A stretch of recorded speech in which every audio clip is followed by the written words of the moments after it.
Los Juegos Olímpicos son el mayor y más solemne evento deportivo, por lo menos así era antes considerados. Y en estos, pues se reúne la más amplia gama de disciplinas y la mayor cantidad de deportistas de más alto rendimiento en el mundo.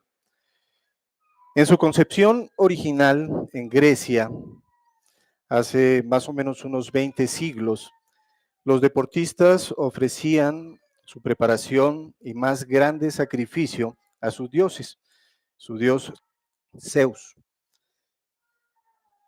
Con gran seriedad deportiva, este deportista olímpico se prepara durante 4 años con la mejor y más balanceada alimentación, con suprema constancia, día tras día emplea los recursos a su disposición para su preparación. El deportista olímpico quiere mostrar que es perfecto en su disciplina.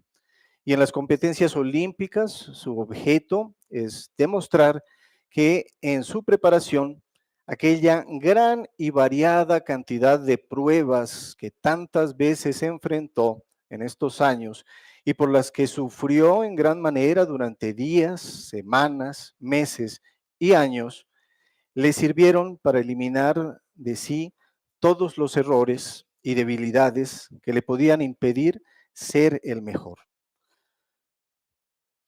La seriedad, disciplina, inspiración, empeño, esfuerzo, tenacidad, perseverancia, tolerancia al dolor y todo buen atributo con que el que es deportista olímpico se prepara son ejemplares e inspiradores para muchos. Definitivamente son unas características dignas de ser imitadas.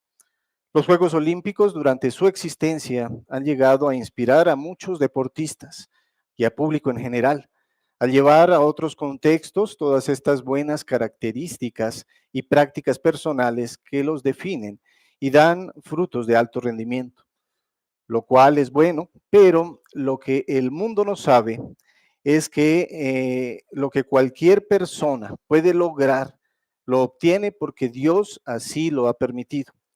Admirar esas características de los deportistas olímpicos y llegar a emplearlas en nuestras vidas resulta bueno si nuestro mayor y por mucho mayor motivo de inspiración es vivir una vida para la gloria y honra de Dios, sabiendo que de Él provienen todas las cosas. Vamos a nuestro pasaje de estudio, hermanos, de esta predicación, es Primera de Pedro 1, versículos del 3 al 7. En realidad es del versículo 6 y 7, pero vamos a darle un poco de contexto con los pasajes anteriores. Vamos a recordar lo que Primera de Pedro, del 3 al 5, dice, que es antecedente, pues, para nuestro pasaje de hoy. Dice así la palabra. Bendito el Dios y Padre de nuestro Señor Jesucristo, que según su grande misericordia nos hizo renacer para una esperanza viva por la resurrección de Jesucristo de los muertos, para una herencia incorruptible, incontaminada e inmarcesible, reservada en los cielos para vosotros, que sois guardados por el poder de Dios mediante la fe para alcanzar la salvación que está preparada para ser manifestada en el tiempo postrero, en lo cual vosotros os alegráis, aunque ahora por un poco de tiempo, si es necesario, tengáis que ser afligidos en diversas pruebas, para que sometida a prueba vuestra fe, mucho más preciosa que el oro, el cual, aunque perecedero, se prueba con fuego, sea hallada en alabanza, gloria y honra cuando sea manifestado Jesucristo. Vamos a orar, hermanos. Padre misericordioso, te damos gracias, Señor, porque nos has traído hasta acá el día de hoy, Padre, para estar en tu presencia, para escuchar tu palabra, para ser redarguidos, Señor, para recordar nuestro pecado, para estar arrepentidos por Él, para estar de rodillas ante ti, Señor, adorándote, glorificando tu santo nombre, pidiéndote perdón por nuestro pecado, Señor. Te agradecemos, Padre misericordioso, por toda tu providencia que nos das. Te impedimos, te imploramos, Señor, que aumentes nuestra fe, que nos permitas tener una fe fuerte, pero únicamente en ti, Señor. Que el mundo no nos haga falta, Padre, que el mundo no nos dé tranquilidad ni seguridad, porque sabemos que eres tú quien la da. Si el mundo nos da algo, es porque tú así lo has querido, Señor. Líbranos, por favor, de caer en las tentaciones del mundo y permítenos, Padre misericordioso, avanzar en la santidad para poder, en el momento en que tú lo consideres oportuno, estar frente a ti, en tu presencia y por toda la eternidad. Te agradecemos, Padre misericordioso, en el nombre de tu Hijo, nuestro Señor Jesucristo. Amén.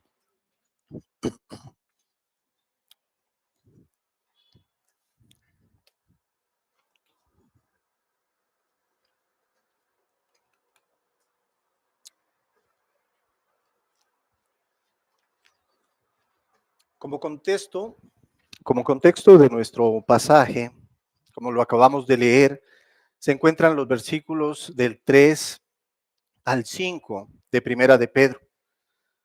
Además de este contexto que nos dan, también debemos recordar lo que estaba sucediendo en esa época para aquellos creyentes, nuevos creyentes que estaban conociendo del Señor por su gracia. Debemos recordar que en ese siglo primero, años después de la muerte y resurrección de nuestro Señor Jesucristo, cuando la ciudad de Roma ardía, muchos romanos creyeron que su emperador Nerón le había prendido fuego a la ciudad. Así fue, Nerón le prendió fuego. Los romanos estaban por ello pues devastados por su pérdida, las personas estaban sin casa y sin esperanza, muchas habían muerto. Su resentimiento de estas personas, de estos romanos, era amargo y era severo. Y Nerón se dio cuenta de que tenía que redirigir pues ese resentimiento, toda esa hostilidad de su pueblo. Y el chivo expiatorio de ese emperador fueron los cristianos. Nerón les echó la culpa y esparció rápidamente la idea que los cristianos habían prendido fuego a la ciudad. Como resultado, pues se inició una intensa, pero intensa persecución en contra de los cristianos. Comenzó esto y pronto se esparció a lo largo de todo el Imperio Romano, tocando lugares como el Ponto, Galacia, Capadocia, Asia y Bitinia, las cuales están indicadas y así está relatado en Primera de Pedro 1:1. E impactó esto grandemente a los cristianos, a quienes Pedro llamó peregrinos. De esta manera, el apóstol Pedro, bajo la inspiración del Espíritu Santo, escribió esta epístola de Primera de Pedro para fortalecer a todos esos hermanos en Cristo, para animarlos a mantener su esperanza y a seguir su peregrinaje aún en medio de las duras pruebas y del sufrimiento. En este pasaje, Pablo, en este pasaje, Pedro primero nos muestra que hay un motivo de alegría debido a nuestra realidad, tanto temporal como eterna. Nos lo menciona al principio del versículo 6 de nuestro pasaje. Posteriormente, él nos presenta cómo mediante la aflicción vamos a ser preparados para esa realidad y finalmente nos revela la gozosa condición en que por estas pruebas estaremos adecuadamente para cuando el Señor venga. Veremos con mayor detalle los que nos enseña la palabra de Dios en este pasaje mediante los siguientes 3 puntos principales. Nuestra realidad, como primer punto. Segundo punto, la necesidad de las pruebas. Y el tercer y último punto, el resultado de las pruebas. Vamos entonces, mis hermanos, al primer punto, nuestra realidad. Vamos a la primera parte del versículo 6 de nuestro pasaje, que dice, en lo cual vosotros os alegráis. Esa es nuestra realidad. En lo cual vosotros os alegráis. ¿Cuál es nuestra realidad? Nuestra realidad es que debemos estar alegres. Por ello, la primera parte de nuestro pasaje dice, en lo cual vosotros os alegráis. Para entender ese motivo de alegría del creyente, debo voltear a ver el versículo inmediatamente anterior, es decir, el versículo 5 de Primera de Pedro 1, el cual, refiriéndose a los escogidos por Dios para salvación, es decir, a quienes ha revelado, ha reservado una herencia en el cielo, les dice que son guardados por el poder de Dios mediante la fe para alcanzar la salvación que está preparada para ser manifestada en el tiempo postrero. La intención de Pedro para sus lectores originales en ese primer siglo, unos años después de la ascensión de nuestro Señor Jesucristo al cielo, era que estos nuevos creyentes pudieran entender que por la gracia de Dios en Cristo debían estar alegres, por la verdad que ahora gobernaba sus vidas.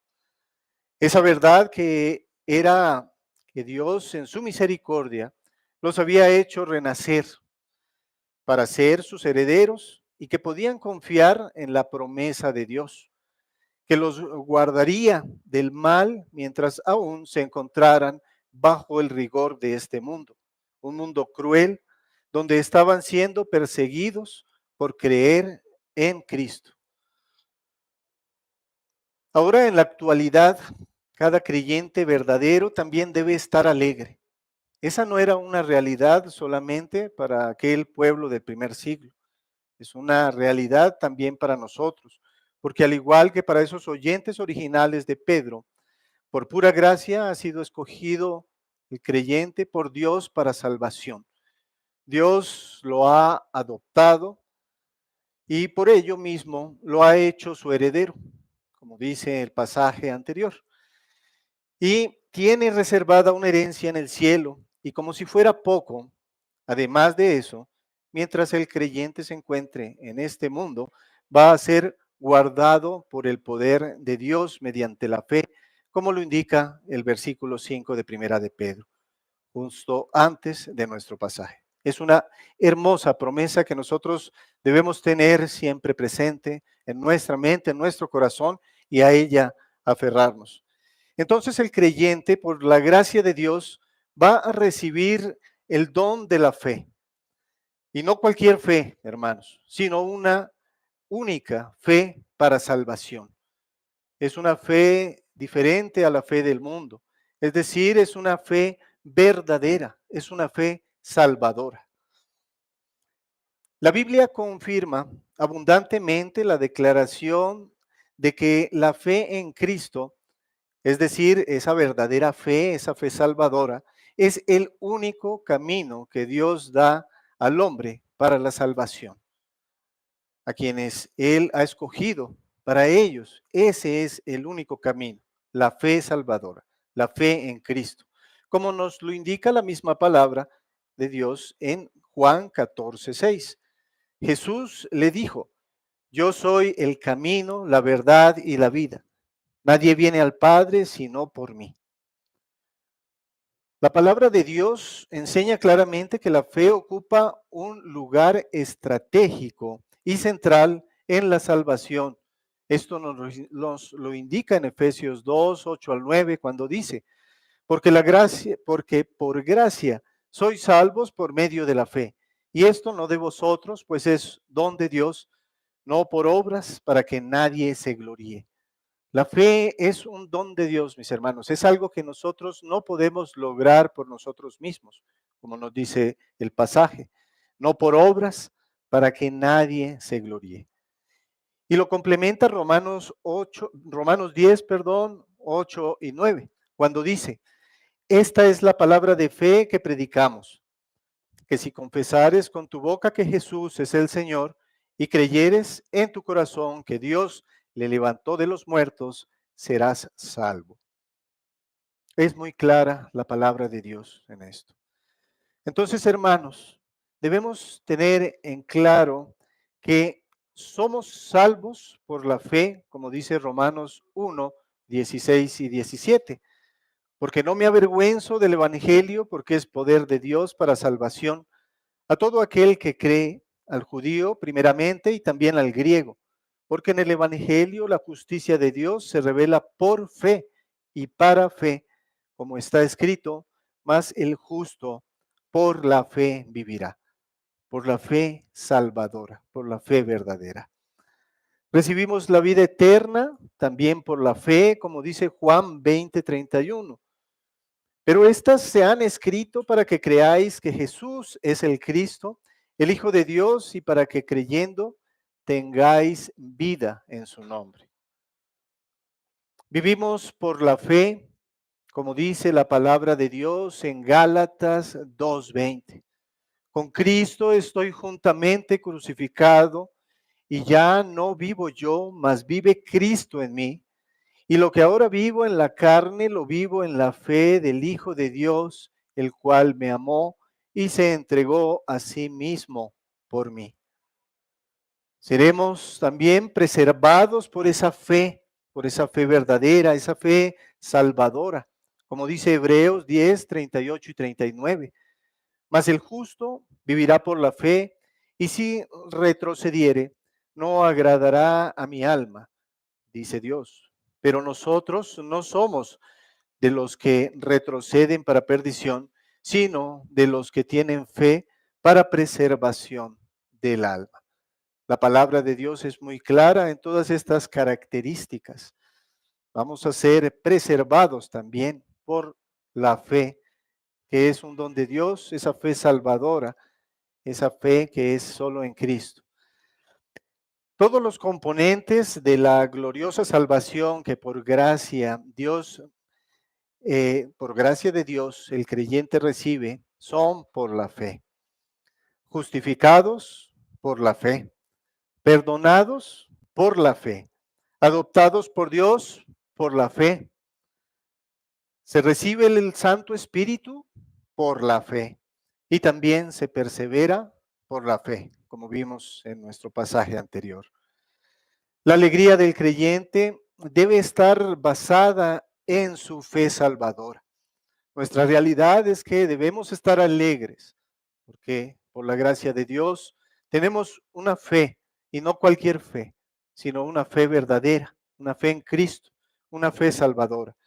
Es decir, una fe cuyo único objeto de valor es Cristo y su sacrificio por nosotros, no como lo hace el mundo, que tiene una fe falsa, una alegría falsa, que no conduce a nada bueno para quienes la atención de su fe está enfocada en miles de objetos.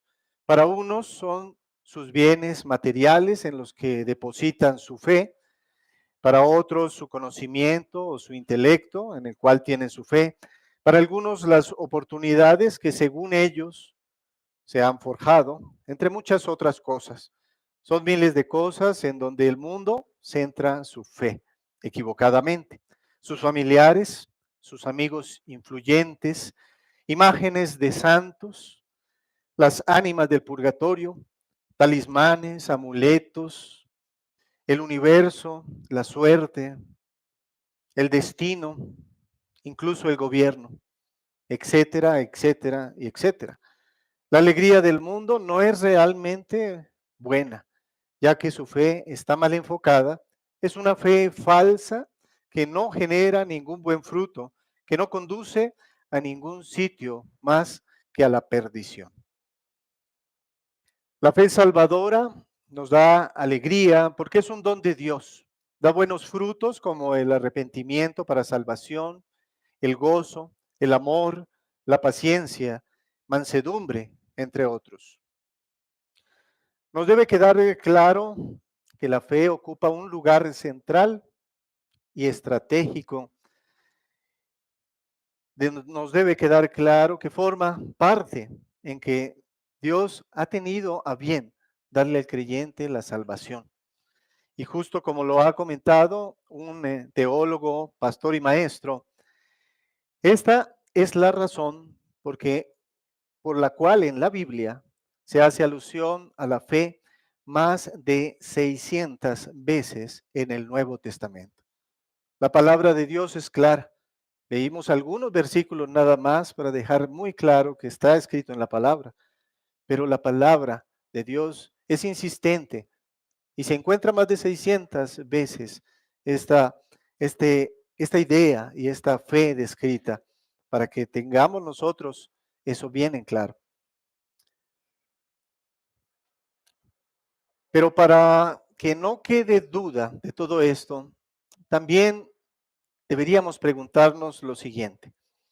¿Por qué es que Dios escogió la fe como el medio para salvación? No es debido a que sea un don de Dios, porque la fe es un don de Dios. Y todo lo que proviene de Dios es bueno. Pero no es por esto, porque hay otros dones de Dios que por venir de Dios son buenos, pero no es por medio de ellos que se llega a la salvación.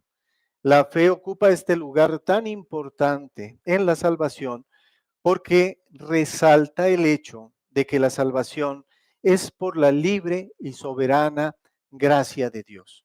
Este es por el hecho por el cual la fe ha sido escogida por Dios para ser el medio que conduce a la salvación.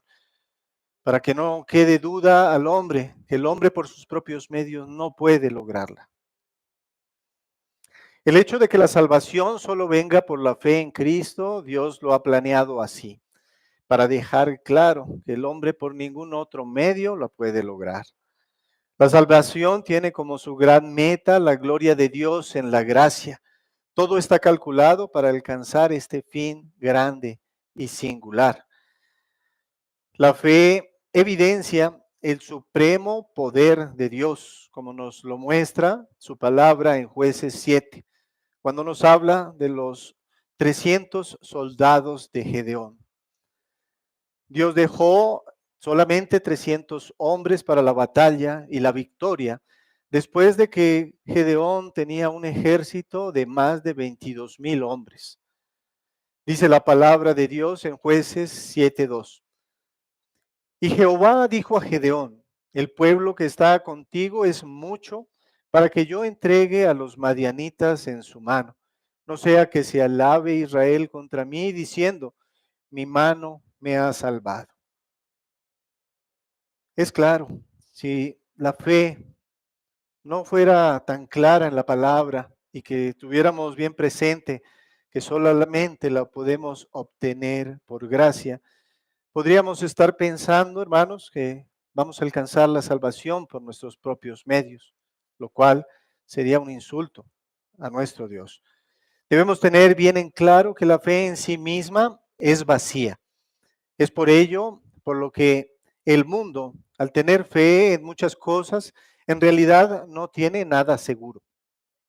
Es solo cuando, por la gracia de Dios, alguien enfoca su fe en Cristo, que lo tendrá todo, y ese debe ser siempre su motivo de alegría por encima de todo lo demás, incluso de las situaciones desfavorables de la vida, de aquellas aflicciones y problemas que se nos presentan a diario.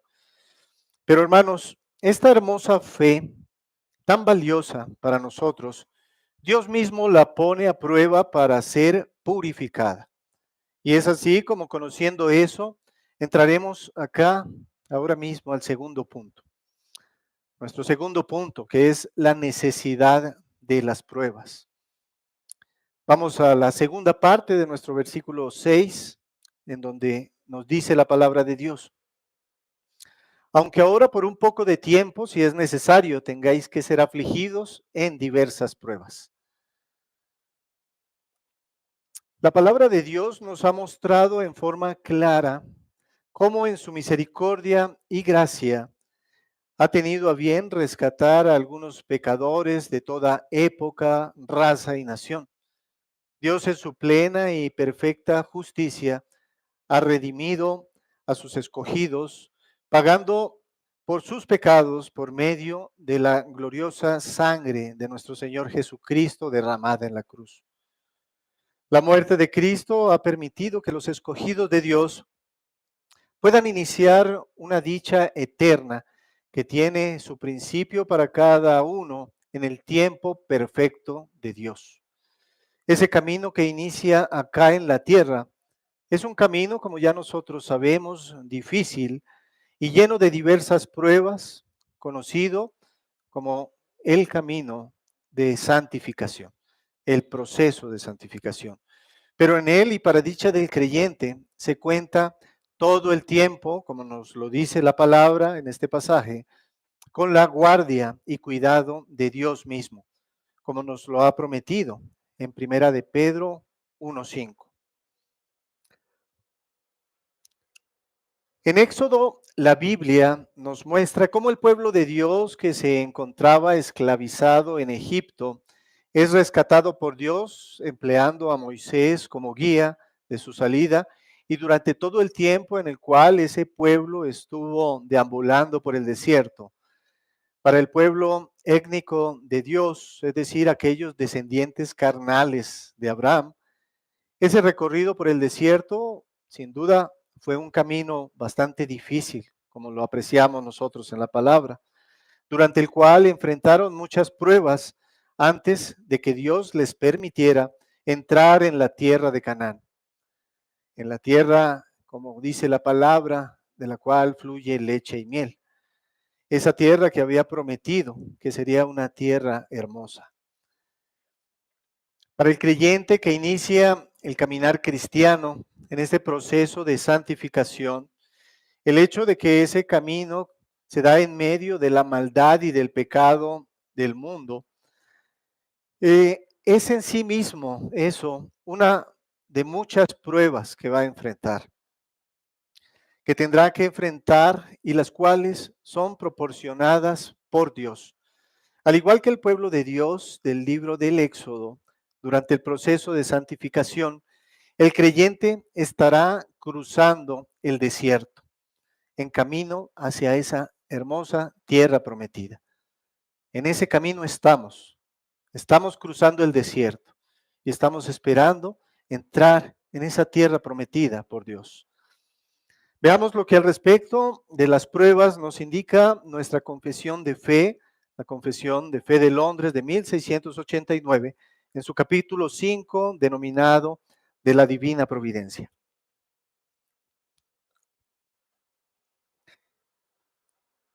El Dios sapientísimo, justísimo y clementísimo a menudo deja por un poco de tiempo a sus propios hijos expuestos a muchas y diversas pruebas y a las corrupciones de sus propios corazones, para disciplinarlos por sus pecados anteriores o para revelarles la fuerza oculta de la corrupción y el engaño de sus corazones para que sean humillados y para llevarlos a una dependencia más íntima y constante para que se apoyen en Él y para hacerlos más vigilantes contra todas las futuras ocasiones de pecado y para otros fines justos y santos. De modo que todo lo que ocurre a cualquiera de sus elegidos es por su designio, para su gloria y para el bien de ellos. Hermanos, como dice nuestra confesión de fe, incluso nuestro propio corazón es una de nuestras mismas pruebas. Para nosotros mismos estaremos enfrentados a un corazón que nos engaña. Pruebas divinas son necesarias porque ellas nos llevarán a dejar de ser dependientes de nosotros mismos y a entender cada vez más que nosotros dependemos 100% de Dios. También debemos tener presente que todo lo que Dios planea y ejecuta aquí es preparación para lo que Él tiene guardado en el cielo para cada creyente. Él está preparándonos para la vida y los servicios venideros. Nadie sabe todavía todo lo que está guardado para nosotros en el cielo, pero esto sí sabemos.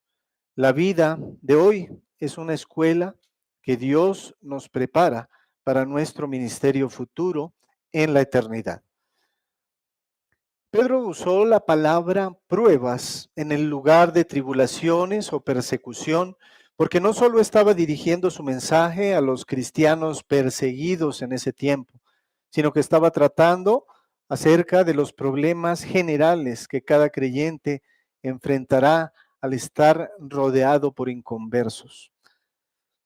Volviendo a nuestro pasaje del versículo 6, la parte segunda. Aunque ahora por un poco de tiempo, si es necesario, tengáis que ser afligidos en diversas pruebas. Vamos a ver que la frase, si es necesario, indica que hay ocasiones especiales cuando Dios sabe que necesitamos atravesar por ciertas pruebas. A veces las pruebas nos disciplinan cuando no hemos obedecido la voluntad de Dios. Las pruebas nos preparan también para el crecimiento espiritual, pero no siempre sabremos cuál es nuestra necesidad espiritual concreta que esté supliendo Dios a través de las diferentes pruebas. Podemos confiar en que Dios lo sabe y nos proporcionará siempre la mejor prueba, como nos lo indica en Romanos 8:28, cuando dice: y sabemos que a los que aman a Dios, todas las cosas les ayudan a bien, esto es, a los que conforme a su propósito son llamados. Todas las cosas les ayudan a bien. Cualquier prueba que Dios nos dé es para nuestro bien. El creyente puede soportar cualquier cosa que se le sobrevenga si tiene en cuenta que la aflicción es realmente una prueba.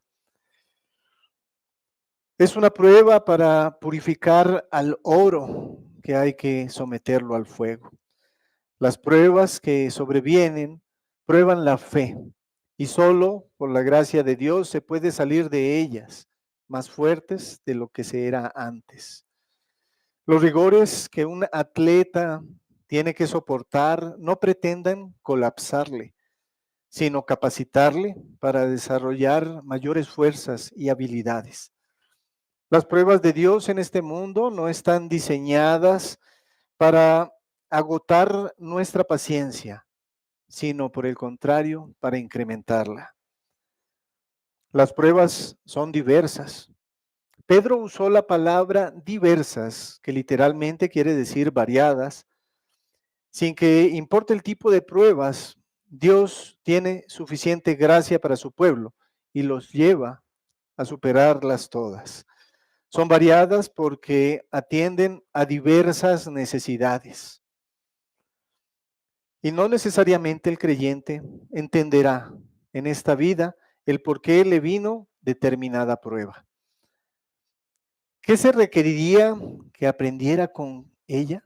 Podemos preguntarnos nosotros cuando vienen a nosotros las pruebas.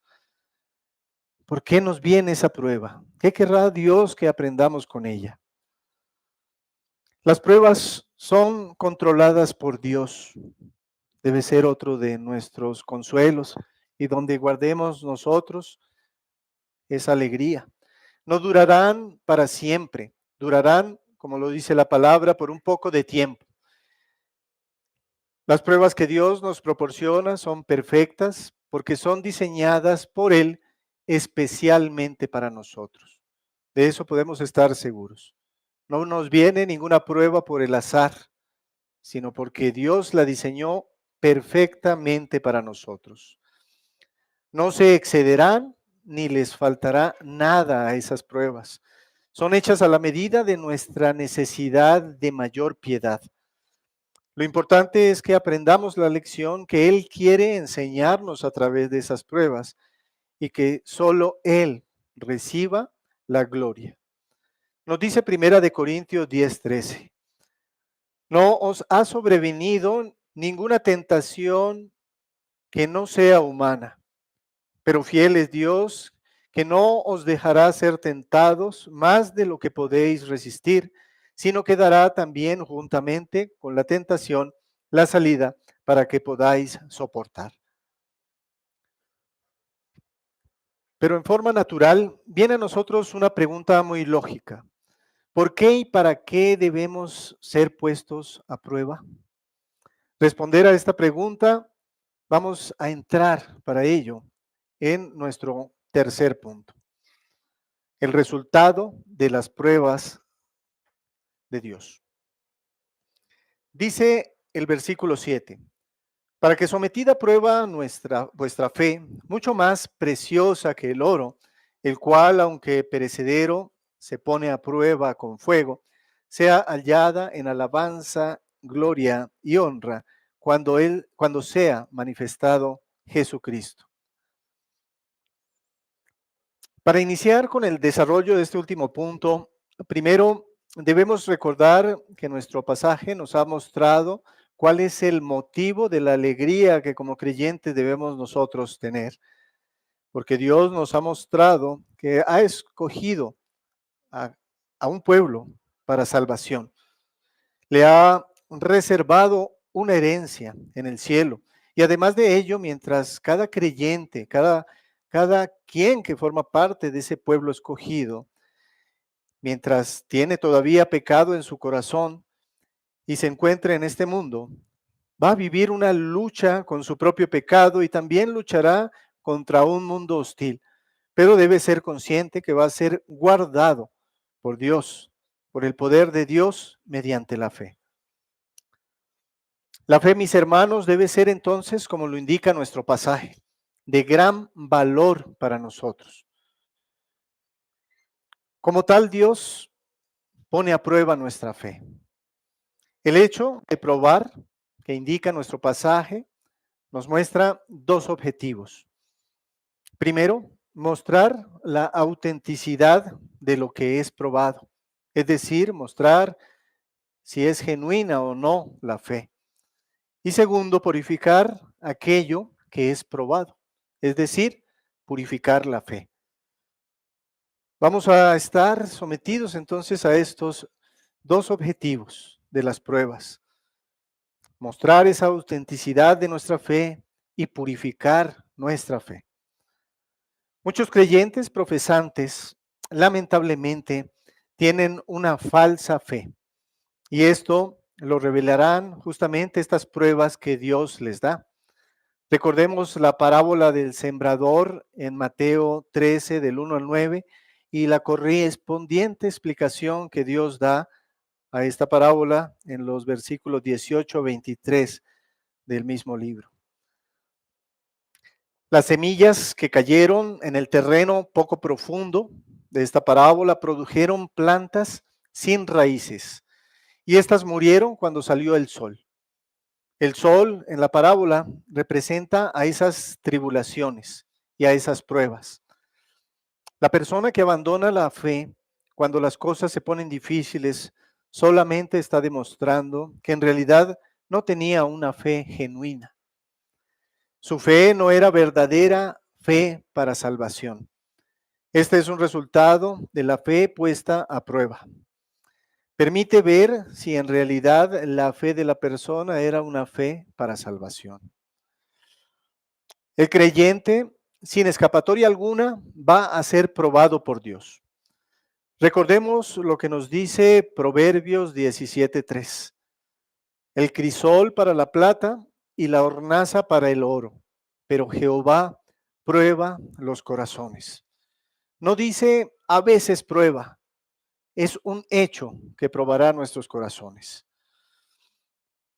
Así Dios ha probado a su pueblo y lo seguirá haciendo.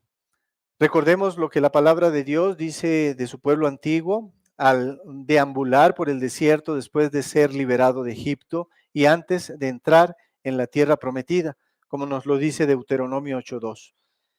Y te acordarás de todo el camino por donde te ha traído Jehová tu Dios estos 40 años en el desierto, para afligirte, para probarte, para saber lo que había en tu corazón, si habías de guardar o no sus mandamientos.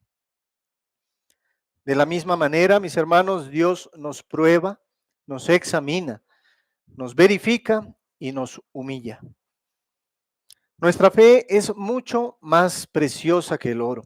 Es lo que nos indica la segunda parte de nuestro versículo 7, y por ello la palabra de Dios nos muestra que debe ser y va a ser probada.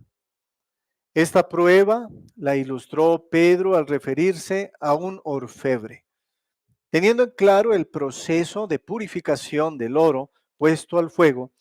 Un comentarista bíblico nos dice lo siguiente: Ningún orfebre ningún orfebre desperdiciaría deliberadamente el precioso metal. Está hablando del oro. Lo pondría en el horno de fundición lo suficiente solo para quitarle las impurezas. Pensemos en la fe también. Entonces lo sacaría y haría de él un hermoso artículo de valor. También dijo este comentarista: los orfebres orientales dejaban el metal en el horno hasta que vieran su cara reflejada allí. Así nuestro Señor nos mantiene en el horno de sufrimiento hasta que reflejemos la gloria y belleza de Jesucristo.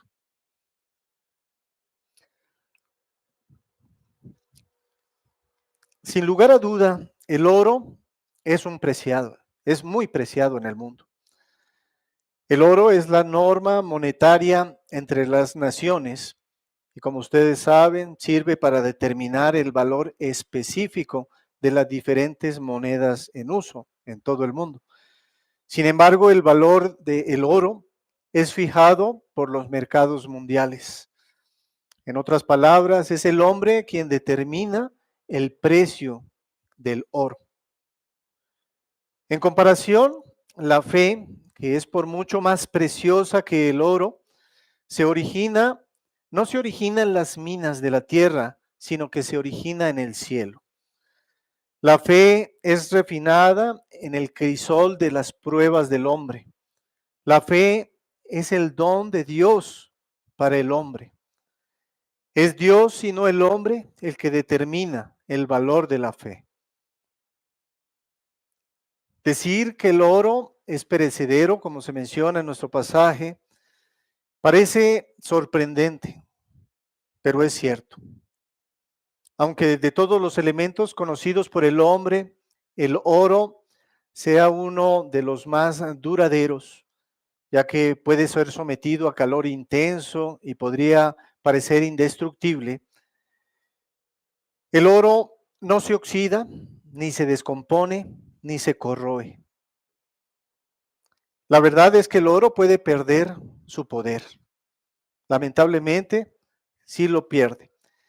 Diferentes circunstancias pueden hacer que el oro pierda su poder. Por ejemplo, una enfermedad incurable hace que el oro pierda todo su poder.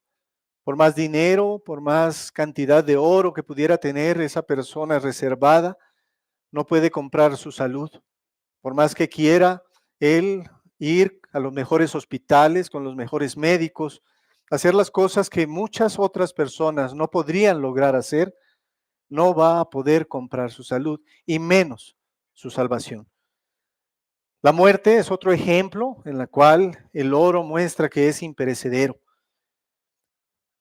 Todo lo demás que hay en el mundo también lo es cuando viene la muerte.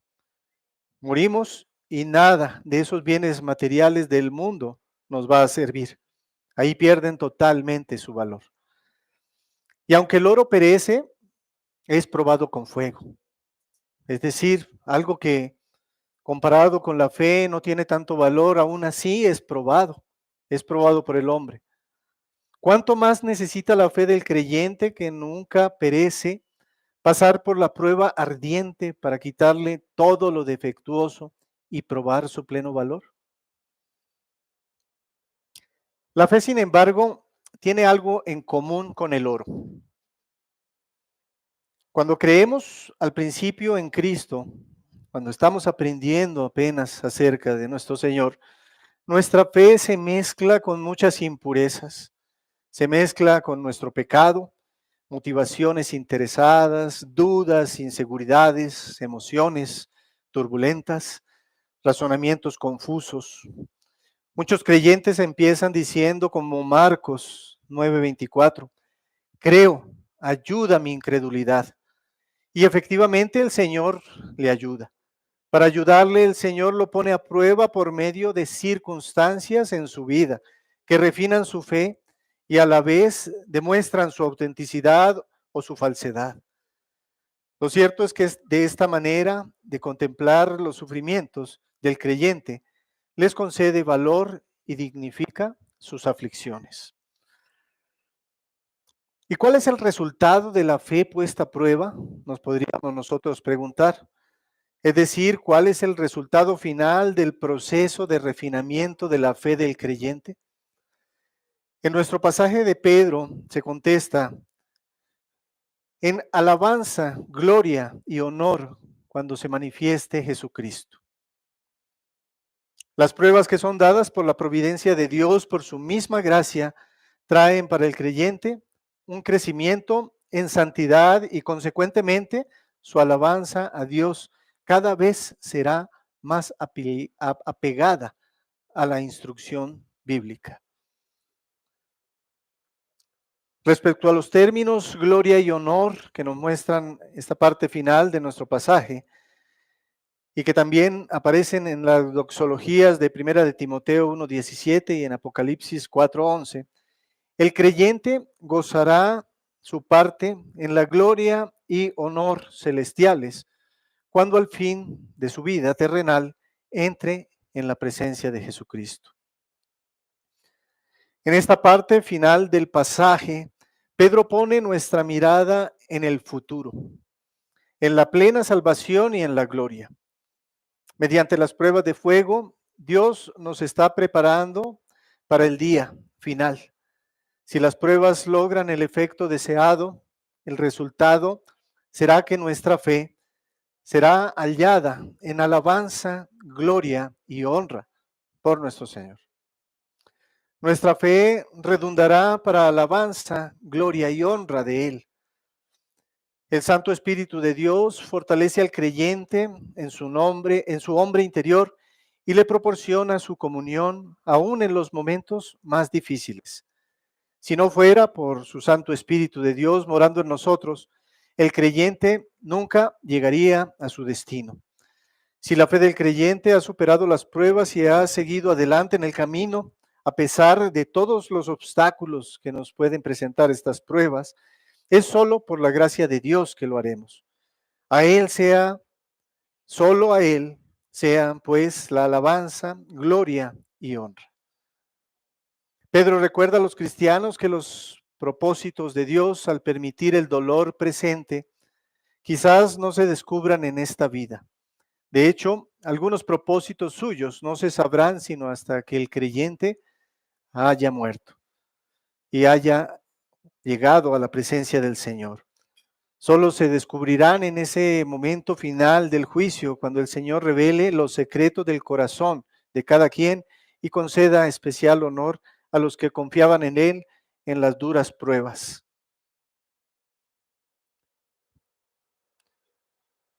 Mi hermano, mi hermana, como conclusión debemos examinarnos. Si eres de los que te entristeces en gran manera por tus aflicciones, que la desesperación, la angustia ante las situaciones difíciles de nuestra vida no te llevan a sentirte con ánimo para enfrentarlas, debes entender y recordar nuestra realidad como creyentes. Temporalmente vamos a estar siendo afligidos, pero incluso en medio de la aflicción debemos estar gozosos, porque esa aflicción purificará nuestra fe para poder estar en mejor forma cuando podamos llegar a estar en la presencia de nuestro Señor Jesucristo. Mis queridos hermanos, no va a existir ninguna excepción. Dios tuvo un hijo sin pecado, pero ni siquiera uno sin dolor. Tarde que temprano, de alguna forma u otra, nos tocará el dolor de la prueba o el peso de una carga. Recordemos que es necesario que a través de muchas aflicciones entremos en el reino de Dios, como se nos dice en Hechos 14:22. Así ha sido cada época de la historia. Todo siervo de Dios ha pasado por numerosas pruebas y tribulaciones. Notemos tres cosas importantes de nuestro pasaje. La prueba de nuestra fe es necesaria, ya que Dios lo ordenó, debemos aceptarla. Esta prueba de la fe es preciosa porque la fe es más preciosa que el oro. La prueba presente tiene su mirada en el futuro. Nuestro galardón es grande. Recordemos lo que nos dice la palabra de Dios en primera de Pedro 4, 12 y 13. Amados, no os sorprendáis del fuego de prueba que os ha sobrevenido, como si alguna cosa extraña os aconteciese, sino gozaos por cuanto sois participantes de los padecimientos de Cristo, para que también en la revelación de su gloria os gocéis con gran alegría. No solamente debemos encontrarnos con estas pruebas con la fuerza de la fe, sino que debemos también gozarnos en ellas, porque podemos ser participantes con ellas de los padecimientos de Cristo. Mis hermanos, como creyentes debemos, al igual que los deportistas olímpicos de los que hablábamos al principio, estar conscientes que estamos siendo preparados, que estamos siendo y seguiremos siendo enfrentados a numerosas y variadas pruebas.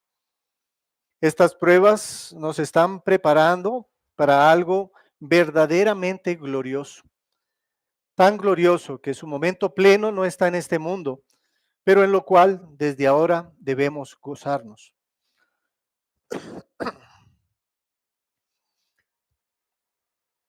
Si reflexionamos en lo que son los Juegos Olímpicos que mencionábamos, pero ahora como creyentes nosotros podemos decir lo siguiente. Tenemos el mejor entrenador personal posible, que no nos desampara ni de día ni de noche. Su interés en nuestra preparación es sumo. Él nos ama verdaderamente, tanto que ha dado su vida por nosotros y por nosotros se encuentra intercediendo continuamente. Para nuestra preparación, Él ha diseñado las mejores pruebas con el mayor y el mejor de los propósitos, nos las proporciona en los momentos apropiados.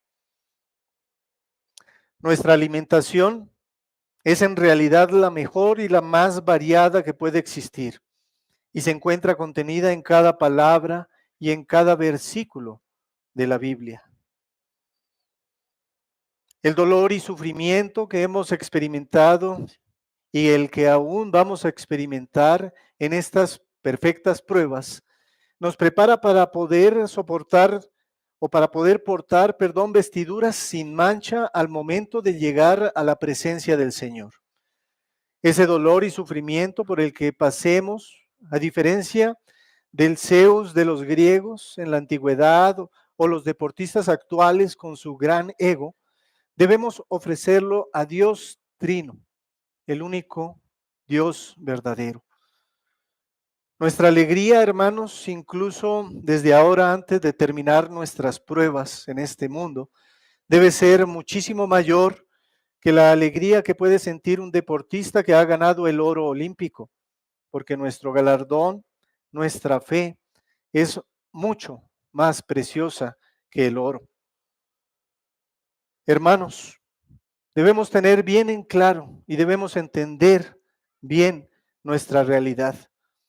Temporalmente, mientras estemos en este mundo, seremos afligidos, pero debemos estar gozosos, porque esa aflicción purificará nuestra fe para poder estar en la presencia del Señor. Como dice la palabra de Dios, mas el Dios de toda gracia, que nos llamó a su gloria eterna en Jesucristo, después que hayáis padecido un poco de tiempo, Él mismo os perfeccione, afirme, fortalezca y establezca. A Él sea la gloria y el imperio por los siglos de los siglos. Amén.